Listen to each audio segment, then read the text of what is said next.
You're so clumsy. Poor Lizzie. I hope you didn't hurt yourself, no? Oh, let me help you. Oh.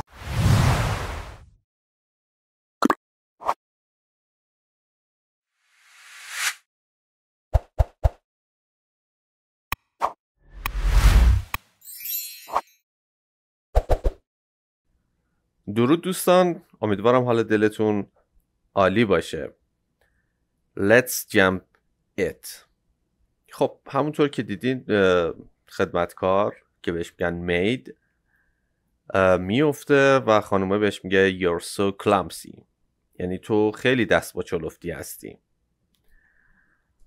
در ادامه آقای میگه Oh poor Lizzie. poor همونطور که میدونین معنیش فقیر هست، ولی اینجا نمیشه لزی فقیر، اینجا میشه لزی بیچاره. و در ادامه میگه I hope you didn't hurt yourself. امیدوارم که صدمه نزده باشی به خودت.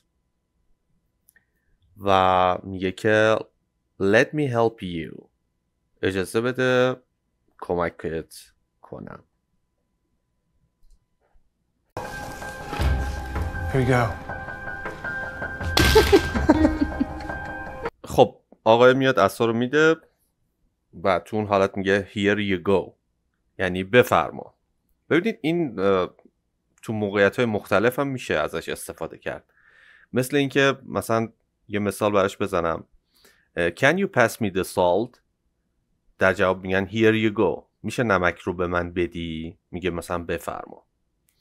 یا مثلا میگه که Here you go Your coffee is ready. بفرما قهوه‌ت آماده است. قهوه آماده است. قهوه تو.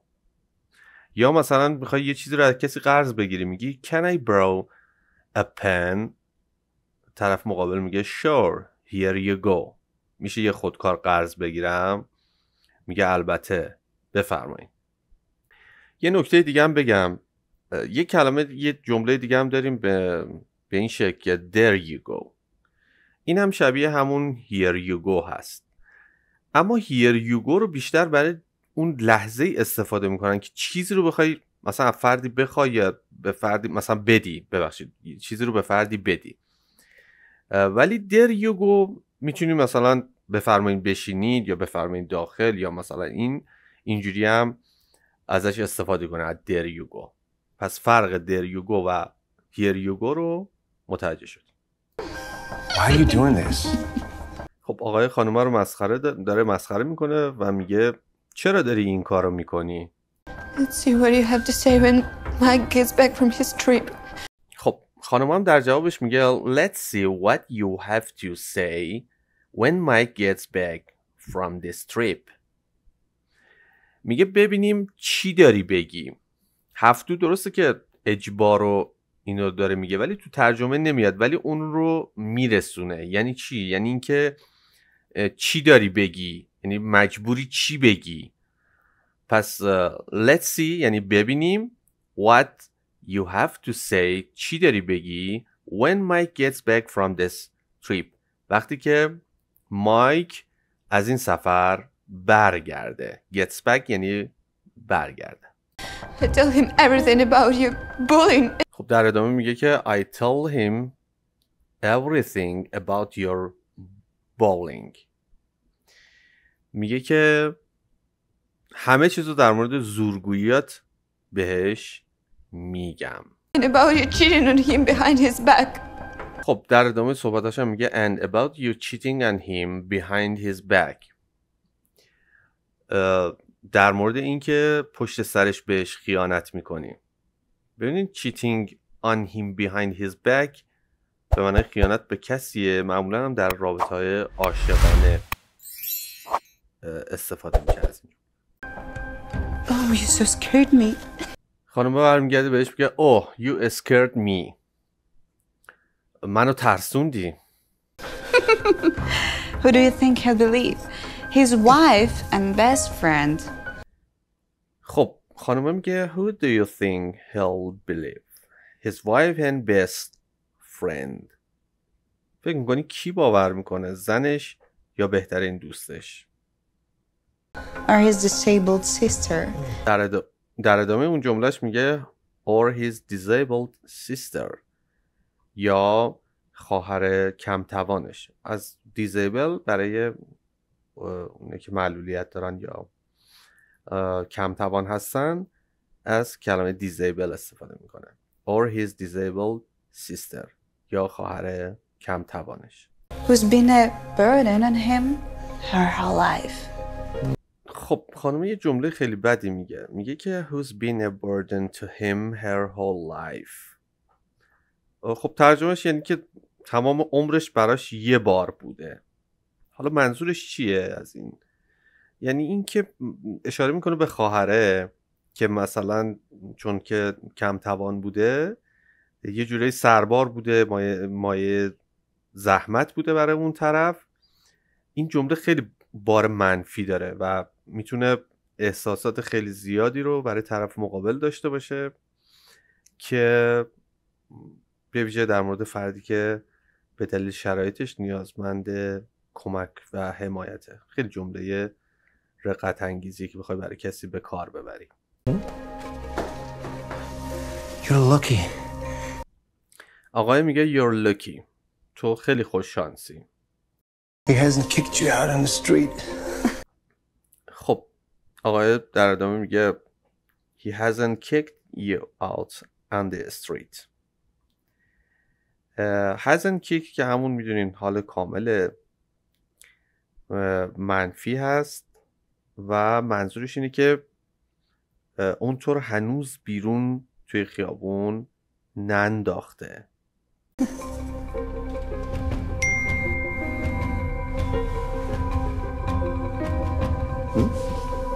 Oh.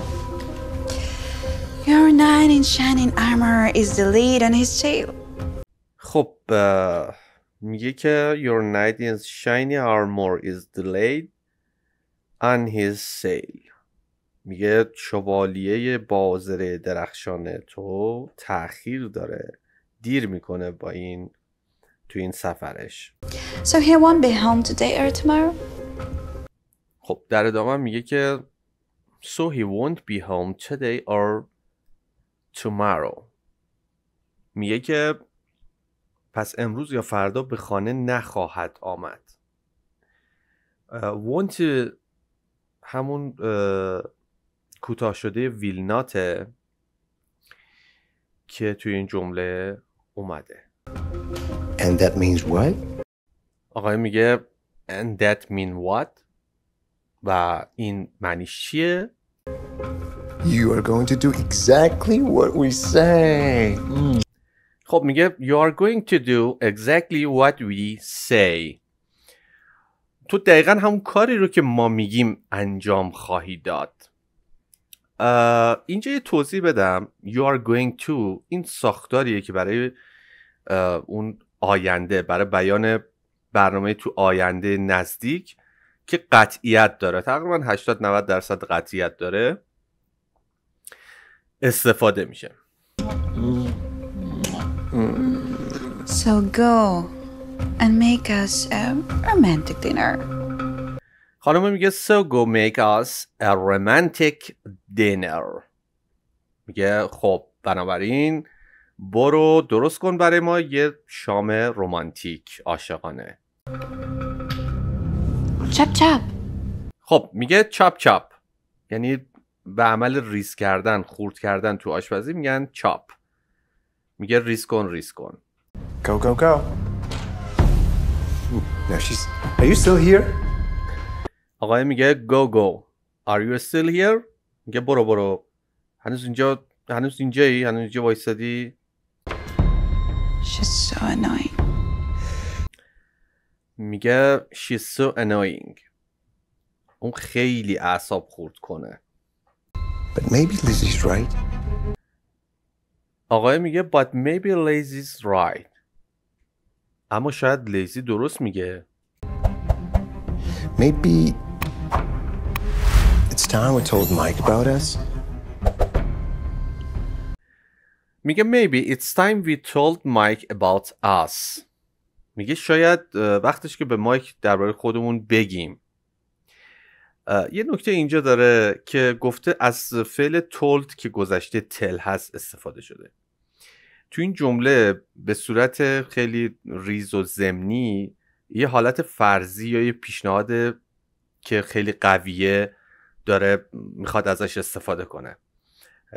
حتی در مواقعی هم باید و اجبار براش هست، به خاطر همین به این شکل ازش استفاده کرده. Oh. I mean, ditch that sailor. Just let's be together, that's all. خب آقای میگه که I mean ditch that sailor. یعنی منظورش اینه که میگه منظورم اینه که اون ملوانو کنار بذار. دیچ همون فعل جمله است به معنای کنار گذاشتن یا ترک کردن کسیه و سیلور هم که همون ملوانه.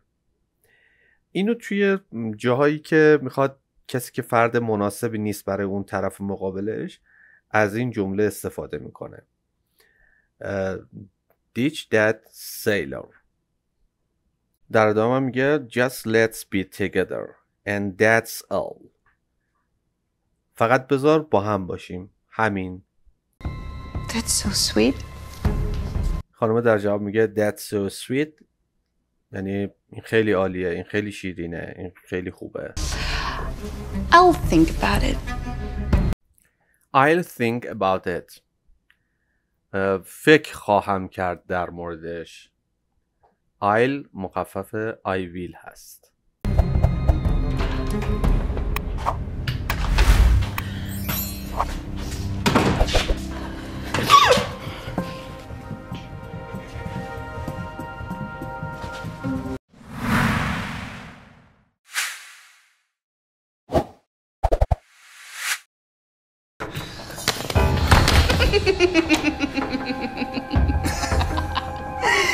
You're so clumsy. Poor Lizzie. I hope you didn't hurt yourself, no? Oh, let me help you. Oh, here you go. Why are you doing this? Let's see what you have to say when Mike gets back from his trip. I tell him everything about you bullying and about you cheating on him behind his back. Oh, you so scared me. Who do you think he'll believe? His wife and best friend, or his disabled sister, who's been a burden on him her whole life? You're lucky. He hasn't kicked you out on the street.